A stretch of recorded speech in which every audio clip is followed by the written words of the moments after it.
After a shockingly good first episode, Hazbin Season 2 followed up with He ascended! He was redeemed! Don't! Not what I expected. I don't think I like this. Later that same evening.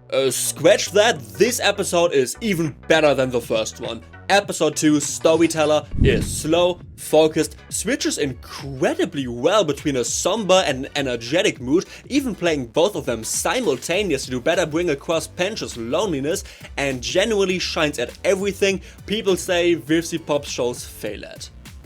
This episode is written by VivziePop, but while I adored it and your comments have been exclusively positive as well, it might end up being a bit divisive?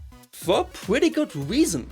Episode 2 isn't as much of a second episode as it is the second half of the first one. Besides a brief cameo by Emily, not a single character appears in both of them as they aim for the exact same goal, showing the effect of last season's finale for the two different halves of this universe. I'm a giant fan of this approach as it turns heaven from a fairly typical looks good, does bad type of place into a much more complex location where no one does monstrous things just for the sake of it. This does mean we lack access to every single season 1 main character except makpentious though. Framing most of the story around him was a very smart move as he eases us into still being invested in what's essentially the show's B-plot. And speaking of plot, this episode doesn't have all that much. More than enough to still feel impactful, especially as the few plot points Storyteller does have are quite important ones, yet for the most part it is very character driven. Which is great for an episode this early on. I was very invested in Hazbin Season 1. I have a YouTube channel talking about the Helliverse after all, but it did admittedly put the cart in front of the horse, establishing a giant looming threat over hell in the hotel, before giving us much of a reason to care about it. The key to making a big showdown interesting isn't to raise the stakes, it's to make them feel personal. No one is going to care about the hotel being in danger if they don't care about the hotel to begin with. This episode is amazing setup for the season as it makes us feel for literally everybody. Season 1 Lute was heartless. Everything she said was either an insult or deeply sadistic, with only a few glimpses at a more complex character underneath, which was fine as she purely acted as a mini version of Adam, yet this episode, without turning her into an even remotely better person, makes us feel for her, turning her being a shadow of Adam from weakness to strength. And speaking of strength, this tiny little channel isn't going to grow strong unless it gets your support, so please leave a like, comment and subscribe. Storyteller recontextualizes characters shockingly well, turning Pench's biggest issue into a lack of friends. It's not only a very interesting place to take his character, it also works incredibly well with how he acted in Season 1.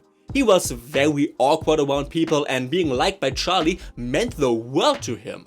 Season 2 makes his prior actions feel a lot more significant and interesting. The same goes for Lute. Her constantly being overshadowed by Adam won't feel like her standalone character is being sacrificed so she can be a glorified sidekick for Adam anymore. Or more accurately, her being a glorified sidekick for Adam shows how dependent she is on him, to a point where she genuinely imagines him back into the show. I'd usually be the first person to point out that him being back after just 2 episodes cheapens his death, and to some extent this still is the case. Hard to watch his death scene and react the same way when he didn't pay his death with his life. He paid with 10% saturation, but they largely get around this as they frame him being back in the show through him not being in it anymore. It is made extremely clear extremely often that he is extremely not really there, both in monologue and visually. Lute, being entirely dependent on him, should feel a lot safer, more in control when he is there with him, even as a fragment of her imagination. But moments like this... You think I didn't already know?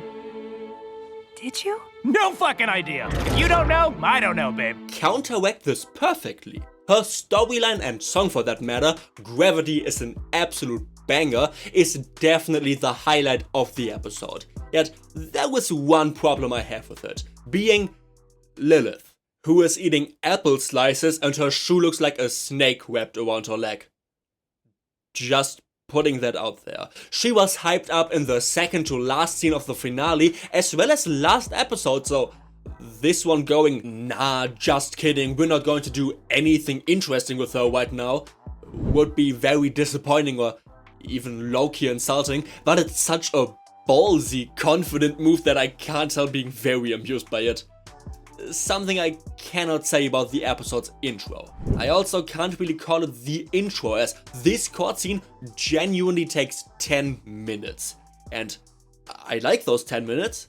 A lot of great stuff happens in those 10 minutes. Love that we got to see human Makpentious. Very smart to turn his big sin into not doing something. Makes it a lot easier to root for him. But they are 10 minutes that give the impression of, oh, now the scene is over, only for Lute to start yelling again pretty damn often. It works well for the tone and makes it feel like she is fighting a losing battle. But it does drag on. And yes, I am talking about Lute again, because I genuinely have a hard time talking about Makpentious and Sera. Makpentious' storyline is really good. It has a lot of great jokes, it conveys its emotions incredibly well, the pacing is perfect. The few scenes Sera has are great too. Her song is Sons and daughters, how can I be sure? kind of hard to understand at times actually, but it is beautiful. Abel is a pretty funny character. I love Makpentious and Emily's dynamic. This episode made me like St. Peter. I was mad at him 2 videos ago. For God's sake, I'm a Helliverse creator. I have to learn how to write a script that is this positive. If you want to see me doing so, or just enjoy my suffering because this is my normal voice right now, I completely lost it while recording. I am sick. Please leave a like, comment and subscribe.